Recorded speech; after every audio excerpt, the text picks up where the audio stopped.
የአውሮፓ ህብረት በኢትዮጵያውያን ላይ የጣለው የቪዛ ገደብ አነሳ።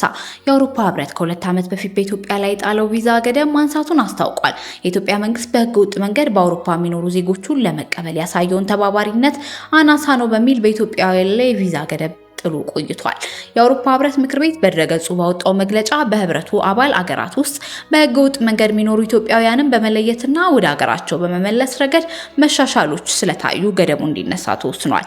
በአውሮፓ ሀገራት በህገወጥ መንገድ የሚኖሩ ስደተኞችን አገሮቻቸው የማይቀበሏቸው ከሆነ ወይም አገራቱን ለመተባበር ፈቃደኛ ካልሆኑ የቪዛ እገዳን እንደ ጫና ማሳደሪያ መንገድ ይጠቀሙበታል። የአውሮፓ ህብረት ምክር ቤት በአውሮፓ ህብረት ህግ ስር ያሉና ኢትዮጵያውያን ቪዛ ለመስጠት ውሎ የነበሩ አሰራሮች ላይ ገደብ ማድረጉን ያስታወቀው ሚያዝያ 21 ቀን 2016 ዓ.ም ነበር። በአውሮፓ በህገ ወጥ መንገድ የሚኖሩ ኢትዮጵያውያንን በመለየት የጉዞ ሰነድ በማዘጋጀትና ወደ ኢትዮጵያ በመመለስ ረገድ ያለው አሰራር መሻሻሉን ምክር ቤቱ ትናንት ማክሰኞ ግንቦት 11 ቀን 2018 ዓ.ም በወጣው መግለጫ ማሳውቋል። ህብረቱ ከኢትዮጵያ ጋር ያለው ሁለንተናዊ ግንኙነትን መሻሻል ማሳየቱ ተጠቅሷል። የአውሮፓ ህብረት ጥሎት በነበረው እግድ ምክንያት የህብረቱ አባል ሀገራት ኢትዮጵያውያን በሚያቀርቧቸው ማስረጃ መሰረት ቪዛ ሲጠይቁ የሚያስፈልጓቸውን ቅድመ ሁኔታዎች ማንሳት ዌይቪንግ ሪኳየርመንት ሳይችሉም ኢትዮጵያውያን ከአንድ ጊዜ በላይ ወደ አውሮፓ ህብረት አባል ሀገራት ገብተው መውጣት የሚችሉ ቪዛ መልቲፕል ኤንትሪ በገዳው ተካቶ ነበር። የዲፕሎማትና የመንግስት ሰራተኞች ባለስልጣናት ፓስፖርት ያላቸው ኢትዮጵያውያን ያለ ክፍያ ቪዛ እንዳያገኙ ተደርጎ ቆይቷል። በተጨማሪ ኢትዮጵያውያን ቪዛ ለማግኘት የሚጠብቁት ጊዜ ከ15 የስራ ቀናት ወደ 45 የስራ ቀናት ከፍ እንዲልም ተወስኖ ነበር።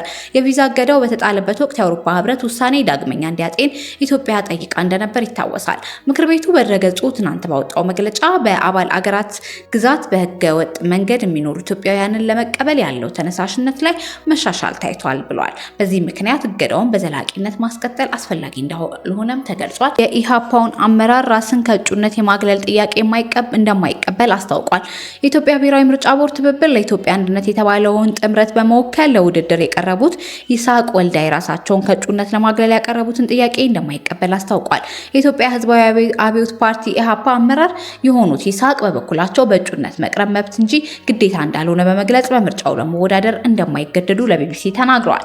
ይስሐቅ ኢሃፓ አባል የሆነበትን ትብብር በመወከል በእጩነት የቀረቡት በአዲስ አበባ ከተማ አራዳ ክፍለ ከተማ ምርጫ ክልል 1 ህዝባር 9 ለህዝብ ተወካዮች ምክር ቤት ውድድር ነበር። ይሁን እንጂ ሰኞ ዕለት በብሔራዊ ምርጫ ቦርድ በጻፉት ደብዳቤ ሊካሄድ ከ2 ሳምንት ያነሰ ጊዜ ከቀረው ጠቅላላው የምርጫ ሂደትም ሆነ ከእጩነት ራሳቸውን ማግለላቸውን አስታውቀዋል።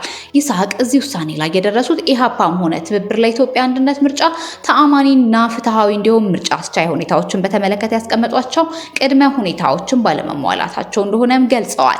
ምርጫ ቦርድ ትናንት ማክሰኞ ግንቦት 11 2018 ዓ.ም ለዚህ ውሳኔ መልስ መስጠቱን ደብዳቤ ተጻፈላቸው ይስሐቅና በግልባጭ የተጠቀሰው የኢሃፓ ፕሬዝዳንት የሆኑት አብርሃም ሃይማኖት ለቢቢሲ አረጋግጠዋል። ቢቢሲ የተመለከተው ደብዳቤ እንደሚያመለክተው ምርጫ ቦርድ የይስሐቅን ሁኔታ ውሳኔ ውድቅ አድርጓል። የቦርዱ ደብዳቤ ሁለት ጉዳዮችን በምክንያት ጠቅሷል። የመጀመሪያው ምክንያት ከጊዜ ሰሌዳ ጋር የተያያዘ ነው።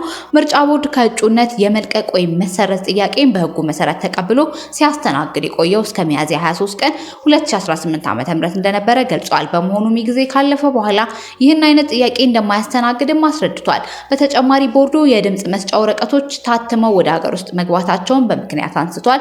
ለምርጫ 12 ቀን ሲቀረው የቀረበ ጥያቄ ህግ መሰረት የሌለው በመሆኑ ቦርዱ ጥያቄውን ያልተቀበለ መሆኑን ያስታውቃል ሲል ምላሽ ሰጥቷል። የኢሃፓው ይስሐቅ ግን ምርጫ ቦርድን ውሳኔ እንደማይቀበል ለቢቢሲ ተናግረዋል። ከእጩነት ራሴን እስከማግለሌ ለምርጫ ቦርድ አሳወቅኩኝ እንጂ ጥያቄ አይደለም ያቀረብኩት ያሉት ይስሐቅ እጩ ሆነ መቅረብ መብት እንጂ ግዴታ አይደለም፣ በማንኛውም ጊዜ 2 ቀንም 3 ቀንም ሲቀር መውጣት ይቻላል ሲሉ ተከራክረዋል። በምርጫ ቦርድ ደብዳቤ ላይ የተጠቀሰው የጊዜ ገደብ ፓርቲው አንድ እጩን ሰርዞ ሌላኛውን እጩን ለመተካት በሚጠይቅበት ጊዜ የሚተገበር እንደሆነም ገልጸዋል። ቢቢሲ የይስሐቅን ቅሬታ በተመለከተ ብሔራዊ ምርጫ ቦርድ አስተያየትን ለማካተት ያደረገው ጥረት አልተሳካም።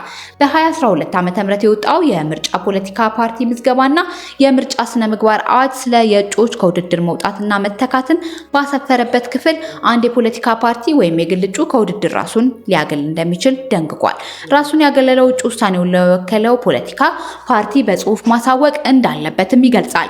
አዋጁ ራስን ከእጩነት ማግለል ስለሚቻልበት የጊዜ ሰሌዳ ባያስቀምጥም ፓርቲ ፓርቲው ግን እጩውን መተካት የሚችልበት ከድምጽ መስጫው ቀን ከአንድ ወር በፊት ባለው ጊዜ ውስጥ ብቻ እንደሆነ አስፍሯል። ይህን የሚያነሱት ይስሐቅ ግለሰቦች ድምጽ መስጫ ወረቀት ታትሞ አልታተመም፣ በማንኛውም ጊዜ መውጣት ይችላሉ፣ አልሳተፍም ካሉ ድምጹ የማይጸናና ተፈጻሚነት የሌለው null and void እንደተደረገ ነው መታሰብ የሚችለው እንጂ ድምጽ መስጫ ወረቀት ስለታተመ ግዴታ ግባ የሚል የህግ ማዕቀፍ የለም ብለዋል። ምርጫ ቦርድ ከእጩነት ራሱን የማግለል ውሳኔውን እንደማይቀበለው ቢያሳውቅም ይስሐቅ ግን በእጩነት በተወዳዳሪነት እንደማይቀጥሉም ተናግረዋል። እጩ ሆኜ አልቀጥልም፣ ምክንያቱም እንድቀጥል የሚያስገድደኝ ህግ የለም፣ በእኔ እጩ መሆንና አለመሆን ማንም አይወስንልኝም ሲሉ አቋማቸውን አስረድተዋል።